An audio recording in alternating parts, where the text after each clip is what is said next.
ਆਮ ਲੋਕ ਪਹਿਲਾਂ ਹੀ ਮਹਿੰਗਾਈ ਦੀ ਮਾਰ ਚੱਲ ਰਹੇ ਨੇ, ਉੱਥੇ ਹੀ ਹੁਣ ਲੋਕਾਂ ਤੇ ਇੱਕ ਹੋਰ ਬੋਝ ਪੈਣ ਜਾ ਰਿਹਾ ਹੈ। ਜਿੱਥੇ ਪਹਿਲਾਂ ਪੈਟਰੋਲ ਡੀਜ਼ਲ ਦੇ ਰੇਟਾਂ ਨੇ ਆਮ ਲੋਕਾਂ ਦਾ ਤੇਲ ਕੱਢਿਆ ਹੋਇਆ ਹੈ, ਉੱਥੇ ਹੀ ਹੁਣ ਗੱਡੀਆਂ ਵਾਲਿਆਂ ਨੂੰ ਸੜਕਾਂ ਦੀ ਵਰਤੋਂ ਕਰਨ ਲਈ ਵੀ ਜ਼ਿਆਦਾ ਪੈਸੇ ਦੇਣੇ ਪੈਣਗੇ। ਦਰਅਸਲ ਅਸੀਂ ਗੱਲ ਕਰ ਰਹੇ ਹਾਂ ਲਾਡੋਵਾਲ ਟੋਲ ਪਲਾਜ਼ਾ ਦੀ।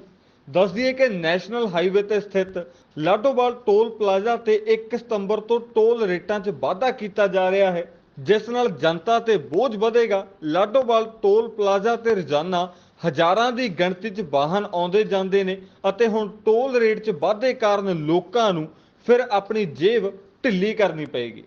ਜ਼ਿਕਰਯੋਗ ਹੈ ਕਿ ਸਾਲ 2009 ਤੋਂ 6 ਲੇਨ ਦਾ ਪ੍ਰੋਜੈਕਟ ਸ਼ੁਰੂ ਹੋਇਆ ਸੀ ਅਤੇ ਅੱਜ 13 ਸਾਲ ਬਾਅਦ ਵੀ ਇਸ 6 ਲੇਨ ਦਾ ਕੰਮ ਪੂਰਾ ਨਹੀਂ ਹੋ ਸਕਿਆ, ਜਿਸ ਕਾਰਨ ਵਾਹਨ ਚਾਲਕਾਂ 'ਚ ਰੋਸ ਵੀ ਪਾਇਆ ਜਾ ਰਿਹਾ ਹੈ। ਲਾਡੋਵਾਲ ਟੋਲ ਪਲਾਜ਼ਾ ਤੇ ਜਿੱਥੇ ਪਹਿਲਾਂ ਇੱਕ ਪਾਸੇ ਦਾ ਕਾਰ ਜੀਪ ਦਾ ਕਿਰਾਇਆ 135 ਰੁਪਏ ਸੀ, ਹੁਣ 150 ਰੁਪਏ ਲੱਗਣਗੇ, ਜਦਕਿ ਆਉਣ ਜਾਣ ਲਈ 200 ਦੀ ਬਜਾਏ 225 ਰੁਪਏ ਲੱਗਣਗੇ।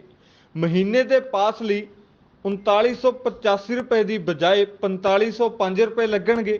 ਇਸੇ ਤਰ੍ਹਾਂ ਲਾਈਟ ਮੋਟਰ ਵਾਹਨ ਦਾ ਇੱਕ ਪਾਸੇ ਦਾ 235 ਦੀ ਬਜਾਏ 265 ਰੁਪਏ ਦਾ ਖਰਚਾ ਆਵੇਗਾ, ਜਦਕਿ ਆਉਣ ਜਾਣ ਲਈ 350 ਰੁਪਏ ਦੀ ਬਜਾਏ 395 ਰੁਪਏ ਲੱਗਣਗੇ ਅਤੇ ਮਹੀਨਾਵਾਰ ਪਾਸ ਦੀ ਕੀਮਤ 6975 ਦੀ ਬਜਾਏ 7880 ਰੁਪਏ ਹੋਵੇਗੀ।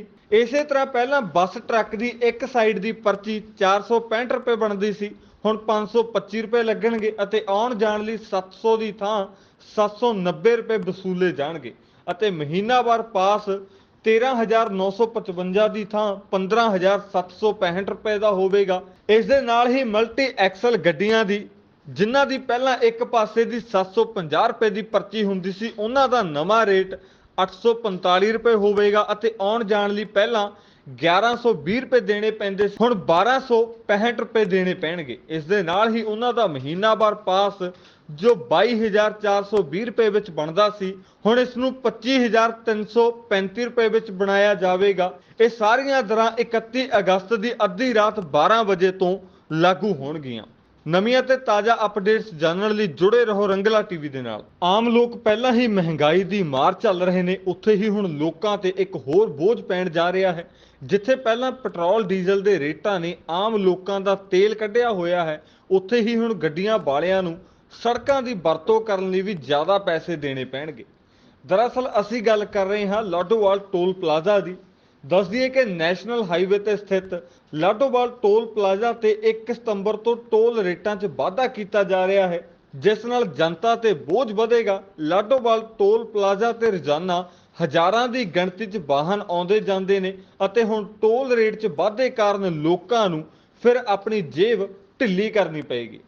ਜ਼ਿਕਰਯੋਗ ਹੈ ਕਿ ਸਾਲ 2009 ਤੋਂ 6 ਲੇਨ ਦਾ ਪ੍ਰੋਜੈਕਟ ਸ਼ੁਰੂ ਹੋਇਆ ਸੀ ਅਤੇ ਅੱਜ 13 ਸਾਲ ਬਾਅਦ ਵੀ ਇਸ 6 ਲੇਨ ਦਾ ਕੰਮ ਪੂਰਾ ਨਹੀਂ ਹੋ ਸਕਿਆ, ਜਿਸ ਕਾਰਨ ਵਾਹਨ ਚਾਲਕਾਂ 'ਚ ਰੋਸ ਵੀ ਪਾਇਆ ਜਾ ਰਿਹਾ ਹੈ।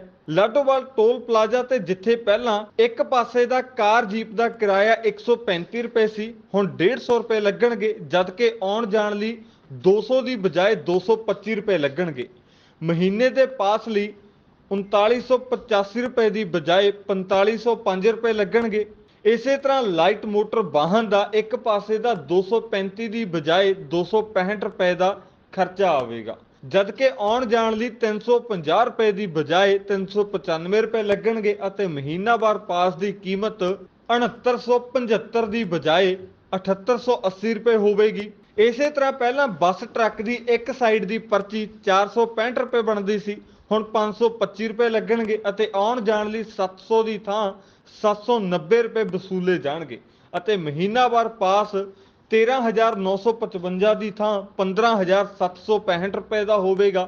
ਇਸ ਦੇ ਨਾਲ ਹੀ ਮਲਟੀ ਐਕਸਲ ਗੱਡੀਆਂ ਦੀ, ਜਿਨ੍ਹਾਂ ਦੀ ਪਹਿਲਾਂ ਇੱਕ ਪਾਸੇ ਦੀ 750 ਰੁਪਏ ਦੀ ਪਰਚੀ ਹੁੰਦੀ ਸੀ, ਉਹਨਾਂ ਦਾ ਨਵਾਂ ਰੇਟ 845 ਰੁਪਏ ਹੋਵੇਗਾ ਅਤੇ ਆਉਣ ਜਾਣ ਲਈ ਪਹਿਲਾਂ 1120 ਰੁਪਏ ਦੇਣੇ ਪੈਂਦੇ ਸੀ, ਹੁਣ 1265 ਰੁਪਏ ਦੇਣੇ ਪੈਣਗੇ। ਇਸ ਦੇ ਨਾਲ ਹੀ ਉਹਨਾਂ ਦਾ ਮਹੀਨਾਵਾਰ ਪਾਸ ਜੋ 22,420 ਰੁਪਏ ਵਿੱਚ ਬਣਦਾ ਸੀ, ਹੁਣ ਇਸ ਨੂੰ 25,335 ਰੁਪਏ ਵਿੱਚ ਬਣਾਇਆ ਜਾਵੇਗਾ। ਇਹ ਸਾਰੀਆਂ ਦਰਾਂ 31 ਅਗਸਤ ਦੀ ਅੱਧੀ ਰਾਤ 12 ਵਜੇ ਤੋਂ ਲਾਗੂ ਹੋਣਗੀਆਂ। ਨਵੀਆਂ ਤੇ ਤਾਜ਼ਾ ਅਪਡੇਟਸ ਜਾਣਨ ਲਈ ਜੁੜੇ ਰਹੋ ਰੰਗਲਾ ਟੀਵੀ ਦੇ ਨਾਲ।